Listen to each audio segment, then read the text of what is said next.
الفاتحة.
سب سے پہلے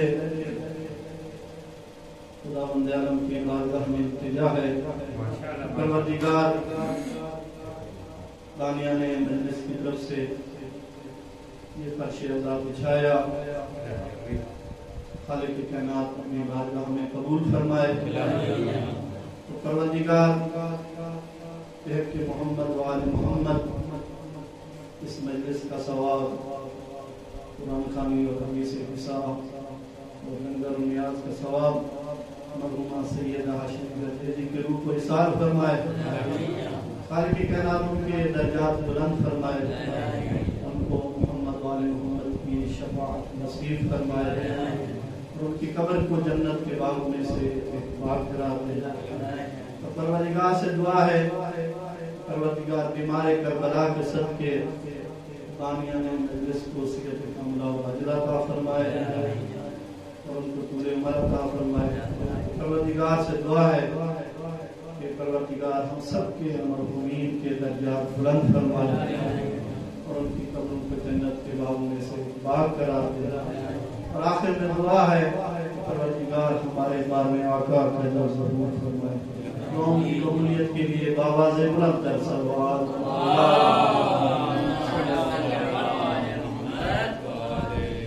زیادہ دیر زحمت نہیں لگی بس مختصر سے وقت میں نے آپ کے سامنے سورہ عصر کے پڑھنے کا شرف حاصل کیا اور جو ہے نا میری طرف انشاءاللہ مولا سلامت رکھے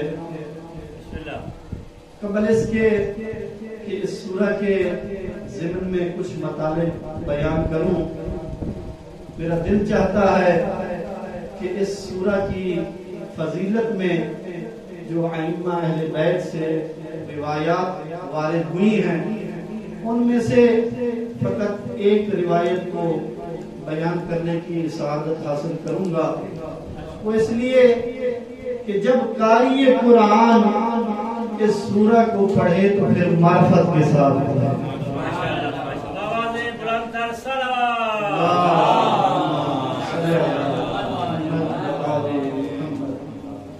امام جعفر صادق علیہ السلام ارشاد فرماتے ہیں تفسیر مجمع البیان کی یہ روایت ہے امام فرماتے ہیں من قرأ سورۃ والعصر فی نوافلہ بعثہ اللہ یوم القیامہ مشروفا وجہہ ضاحکا امام فرماتے ہیں کہ جو شخص بھی سورہ عصر کی تلاوت فرمائے گا تو وہ قیامت کے دن اس حال میں اٹھایا جائے گا کہ اس کا چہرہ نورانی ہوگا اور اللہ کی نعمتوں سے اس کی آنکھیں ٹھنڈی ہوں گی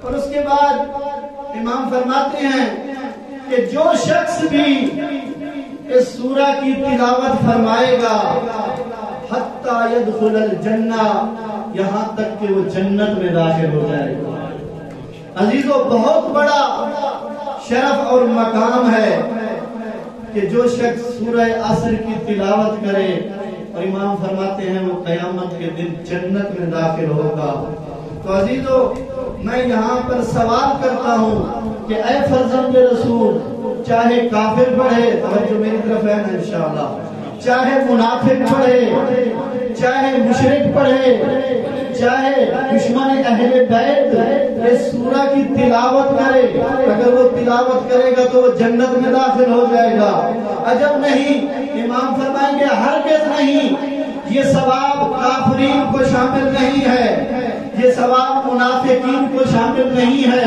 یہ ثواب مشرکین کو شامل نہیں ہے یوں کہوں کہ ساری زندگی نوافل میں سورہ عصر کی تلاوت کرتا رہے سعی کرتے ہوئے تلاوت کرتا رہے طواف کرتے ہوئے ساری زندگی اس سورہ عصر کی تلاوت کرتا رہے یہاں تک کہ کعبہ کی چھت پر چڑھ کر تا قیامت سورہ عصر کی تلاوت کرتا رہے اگر وہ منافقین اور مشرکین اور دشمن اہل بیت ہے وہ جنت و جنت جنت کی خوشبو بھی نہیں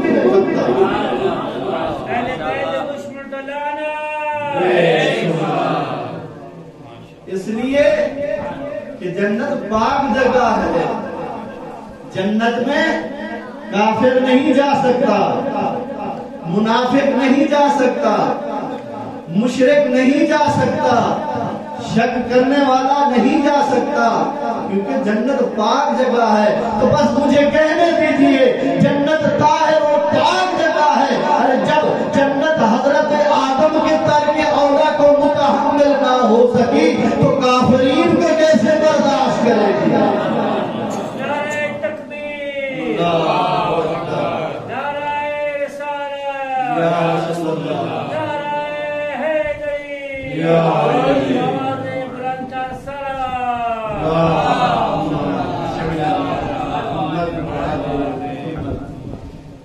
تو جنت میں کافر نہیں جائے گا توجہ ہے نا میری طرف انشاءاللہ اور منافق بھی نہیں جائے گا اور مشرک بھی نہیں جائے گا اور شک کرنے والا بھی نہیں جائے گا۔ ابن عباس سے روایت ہے، یہ حدیث جب بھی میں پڑھتا ہوں لیکن میرا دل نہیں بھرتا، یہ اتنی عظیم حدیث ہے، اور ایک سیدہ کے ایصال ثواب کی مجلس ہے تو کیوں نہ خاتون جنت کا ذکر ہو جائے۔ تو ابن عباس سے روایت ہے، ابن عباس کہتے ہیں کہ ہاتف غیبی کی آواز آئی کہ اے میری کنیز، کیا کوئی تیری حاجت ہے؟ تو بی بی فرمائے گی یا رب شیعتی، میرے شیعہ۔ اللہ فرمائے گا قد غفرت لہم، میں نے ان کو معاف کر دیا ہے۔ پھر ہاتف غیبی کی آواز آئے گی کہ اے میری کنیز، اے خاتون جنت، کیا کوئی اور حاجت ہے؟ تو بی بی فرمائے گی یا رب شیعت ولدی الحسین، میرے بیٹے حسین کے شیعہ۔ اللہ فرمائے گا قد غفرت لہم۔ اب ابن عباس کہتا ہے کہ جس کی بی بی نے شفاعت کر دی ہوگی تو وہ جنت کے دروازے پر رش لگا کر کھڑے ہوں گے۔ تو ہاتف غیبی کی آواز آئے گی کہ اے جنتیوں، تم جنت میں کیوں نہیں جاتے؟ کیا تمہاری سیدہ نے شفاعت نہیں کر دی؟ تو اس وقت یہ جنتی کہیں گے پروردگار، ہم تو چلے جائیں گے لیکن جو ہم سے محبت کرتے ہیں وہ ہمیں دیکھ رہے ہیں، وہ ہمیں دیکھ رہے ہیں۔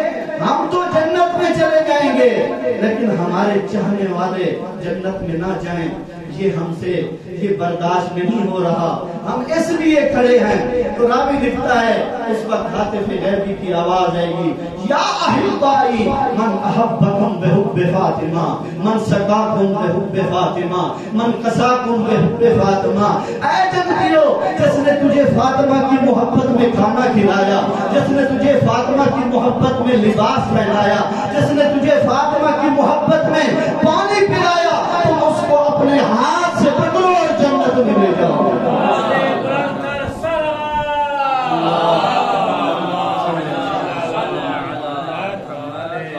امام فرماتے ہیں لا یبقى من الناس الا کافر والشاق والمنافق والمشرک، کہ تمام کے تمام لوگ جنت میں چلے جائیں گے لیکن کافر اور منافق اور شک کرنے والا اور مشرک کبھی جنت میں نہیں جائے گا۔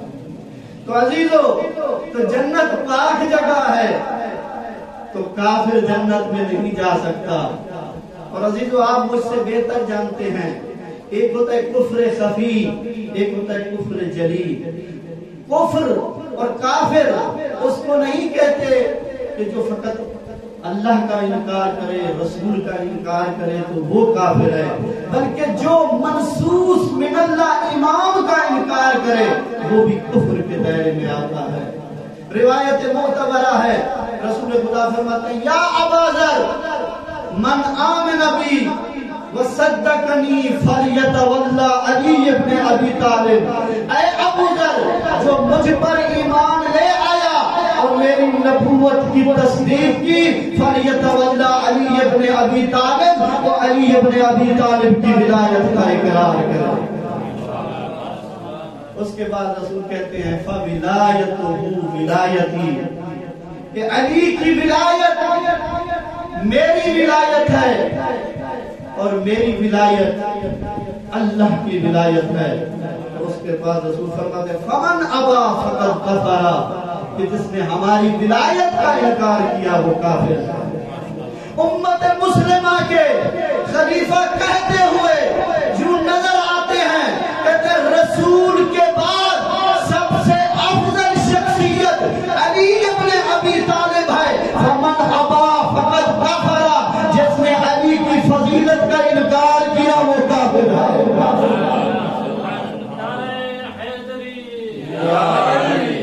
مولا سلامت رکھے یا علی مدد کہنے والوں کو۔ تو کافر بھی جنت میں نہیں جائے گا، اسی طرح منافق بھی جنت میں نہیں جائے گا۔ اچھا، آپ مجھ سے بہتر جانتے ہیں، لیکن بچوں کو بتانے کے لیے کہ بچوں کو پتا چلے کہ منافق کسے کہتے ہیں۔ جب رسول خدا کے پاس صحابہ کرام آئے کیسے پہچانے کہ فلاں بندہ مومن ہے اور فلاں بندہ منافق ہے؟ مفہوم روایت بیان کر رہا ہوں۔ تو اس وقت رسول خدا نے فرمایا اگر تم یہ پہچاننا چاہتے ہو کہ کون مومن ہے کون منافق ہے تو اس محفل میں ان لوگوں کے درمیان میرے بھائی علی کا ذکر کر دو، اگر چہرہ خوشی سے مسکرا اٹھے سمجھنا وہ مومن ہے، اگر ماتھے پر بل آ جائے سمجھنا وہ منافق ہے۔ ہم یہاں نعرہ لگاتے ہیں نا جب مولا کا ذکر ہوتا ہے تو ہم کیا کرتے ہیں؟ نعرہ حیدری لگاتے ہیں۔ جب علی کا ذکر ہوتا ہے تو ہم ایک ہاتھ بلند کر کے کیا کہتے ہیں؟ سبحان اللہ واہ واہ، سبحان اللہ واہ واہ۔ لیکن خدا کی قسم اور دشمن علی ہم تو ایک ہاتھ اٹھا کے علی کا نعرہ لگاتے ہیں، خون میں غدیر میں رسول میں دونوں ہاتھ بلند کر کے کہا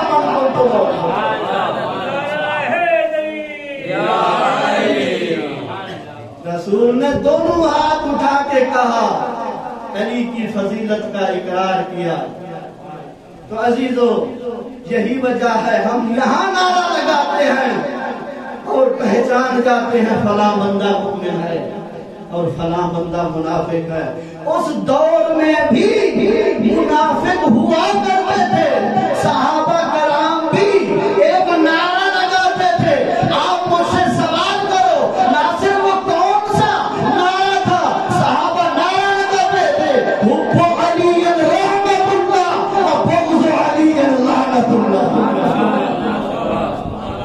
کہ علی کی محبت اللہ کی طرف سے رحمت ہے اور علی کا بغض اللہ کی طرف سے لعنت ہے۔